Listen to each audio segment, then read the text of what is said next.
sommes au mois de juin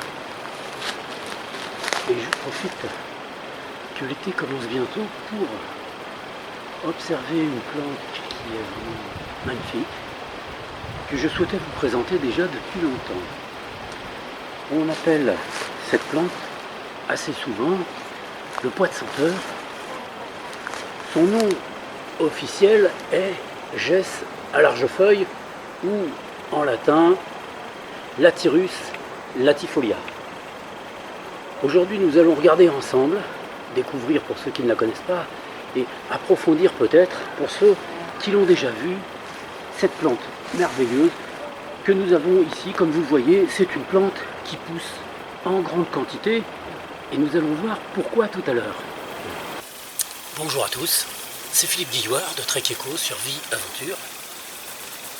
La plante que nous allons observer aujourd'hui, comme vous le voyez, a tendance à pousser souvent sur les bords de chemin, les talus, les bords de route, parfois aussi sur les abords de prés. C'est une plante généreuse car, vous pouvez le constater vous-même, le nombre de fleurs qu'elle produit est vraiment très important et ces fleurs sont d'une beauté qui est assez rare.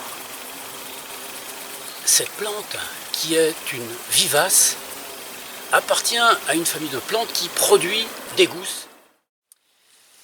La gesse à large feuille est une plante très originale déjà par ses fleurs.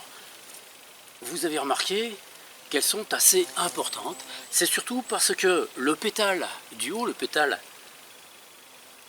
qui est une partie intégrante de la corolle, est surdimensionné au niveau du haut.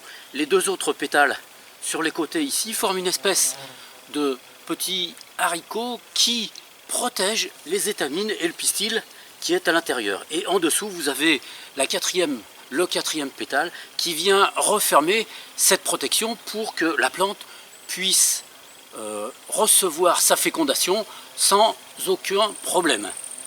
Bonjour.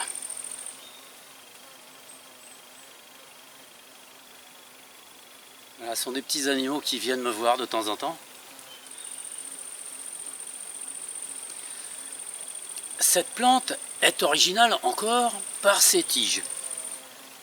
Elle produit des tiges qui sont assez importantes parfois puisqu'elles mesurent près de 2 mètres, mais c'est surtout leur forme qui est originale car elles sont recouvertes de chaque côté d'une espèce petite ailette longitudinale qui fait que la tige semble être aplatie.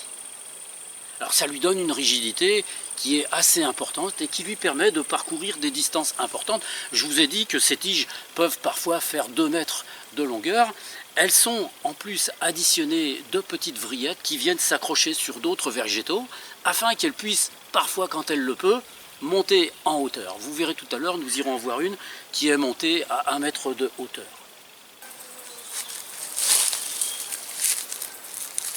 Comme vous pouvez le constater, sur celle-ci, elle a réussi à monter. Le pied se situe à peu près là. Donc elle a réussi à monter sur près de 1 mètre de distance. Et vous voyez, ce qui est assez original, c'est que les fleurs sont portées par un espèce de très long pédoncule, beaucoup plus grand que les feuilles d'ailleurs, très long pédoncule, et sont portées comme des grappes de fleurs. C'est ce qui fait que, évidemment, la plante produit une floraison qui est très abondante, car les fleurs se mettent à s'épanouir les unes après les autres, formant ces groupes floraux qui sont vraiment magnifiques. Au début, les bourgeons, comme vous le voyez, ne sont pas nécessairement de la même couleur que les fleurs dans leur état final. Ils sont plutôt, je dirais, crème un peu jaune, et ils passent ensuite légèrement au rosé pour se terminer à cette espèce de violine que vous voyez ici qui tire un tout petit peu sur le mauve.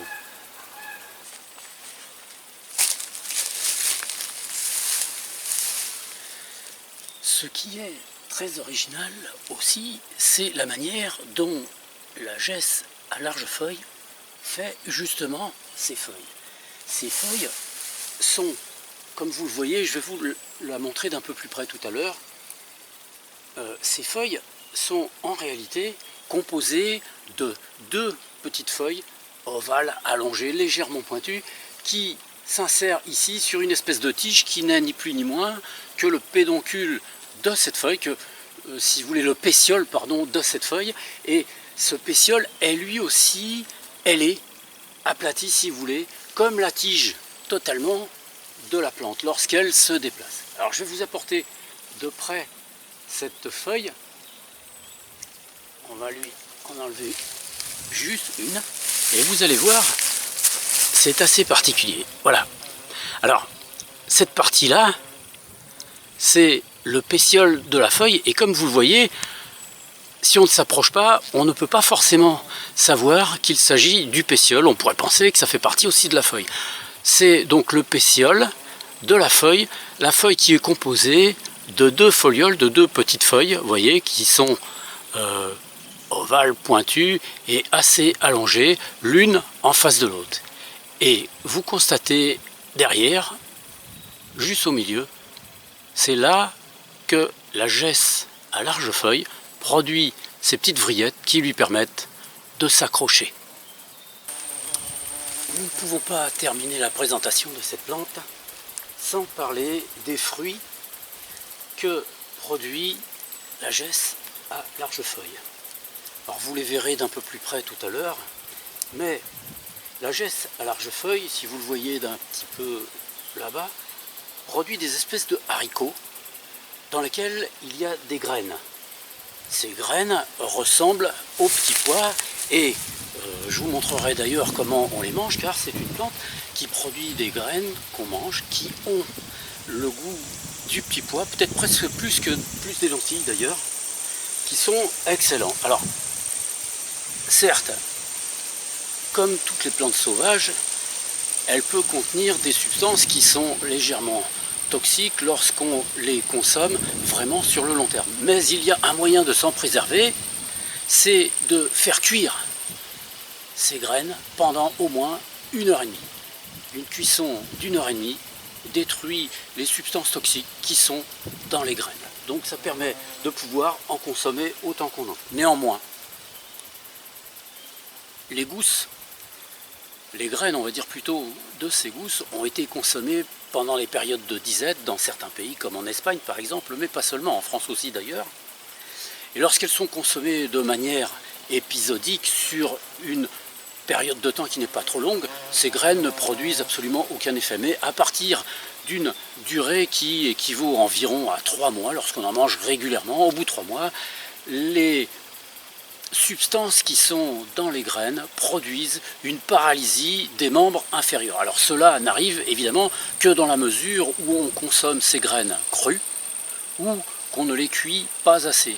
Et évidemment c'était le cas pendant ces périodes de famine où les populations envoyaient les enfants chercher ces graines à consommer. Les enfants les mangeaient comme ça puisqu'ils avaient faim évidemment, et les plats qui étaient faits beaucoup plus tard n'étaient pas cuits suffisamment pour pouvoir modérer ou du moins totalement enlever la toxicité des substances qui sont à l'intérieur. Ce qui est très beau dans ces gousses ensuite, une fois qu'elles sont totalement mûres, elles vont devenir brunes claires, elles vont gonfler, et sous l'action de la chaleur, ça c'est très beau à voir, elles se mettent toutes seules à exploser et à projeter les graines qui sont à l'intérieur aux alentours du pied qui les a produits. Et c'est pour ça que lorsqu'on est sur des chemins comme ici, lorsqu'on est sur des talus, dans des bords de prés dans lesquels il y en a, elles sont en quantité très importante. Ce sont toutes les graines qui ont germé à l'intérieur, qui évidemment se reproduisent, car c'est une plante vivace qui supporte le gel très facilement.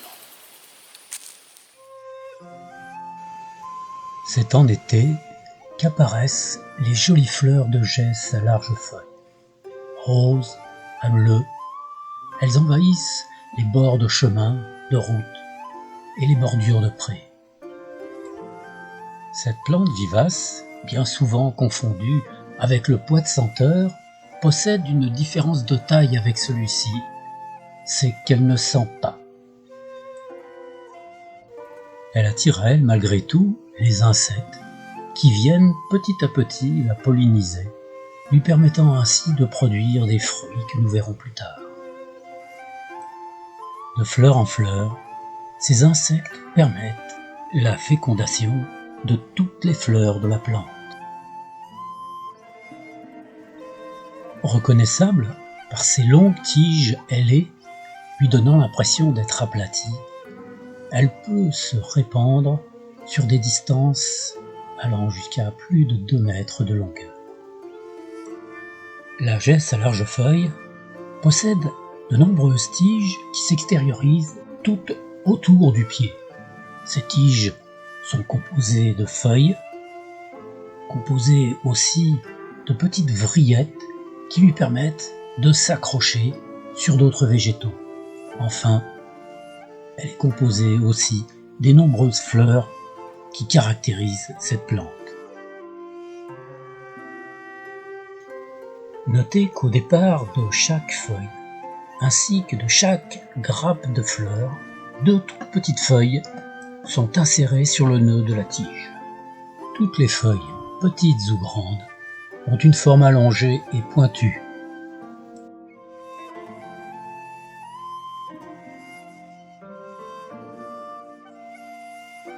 La gesse à larges feuilles se caractérise surtout par des feuilles à la construction très originale. Portées elles aussi par un pétiole aplati, elles se divisent en 2 folioles, 2 petites feuilles, qui sont opposées, et au centre desquelles démarre la formation de vrilles, celles qui lui permettent de s'accrocher.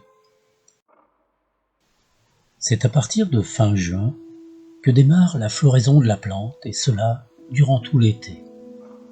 Les fleurs sont en grappes, portées le long d'un long pédoncule. Les boutons floraux, d'abord jaunes, se transforment ensuite en belles fleurs rosées qui virent ensuite vers le bleu, après fécondation semble-t-il. Chaque fleur est composée de plusieurs pétales, dont celui du dessus est largement surdimensionné. Les 2 pétales des côtés, ainsi que ceux du dessous, servent tout simplement à protéger l'appareil reproducteur de la fleur, afin que seuls les gros insectes puissent venir la polliniser. Les frêles étamines ici, représentant la partie mâle de la fleur, font face au pistil important qui est l'organe femelle de celle-ci. Les fruits sont de jolies gousses, comme celles des haricots, qui, avec le temps, se gonfleront sous l'action des graines qu'elles contiennent. Chaque pied peut en contenir plusieurs dizaines. C'est avant que les gousses soient jaunes ou brunes qu'il faut ramasser les graines pour pouvoir les consommer après une cuisson importante. Ce sont des légumes succulents lorsqu'ils sont bien préparés, avec un goût qui évolue entre le petit pois et la lentille. Les très jeunes gousses peuvent elles aussi être préparées cuites pour être consommées.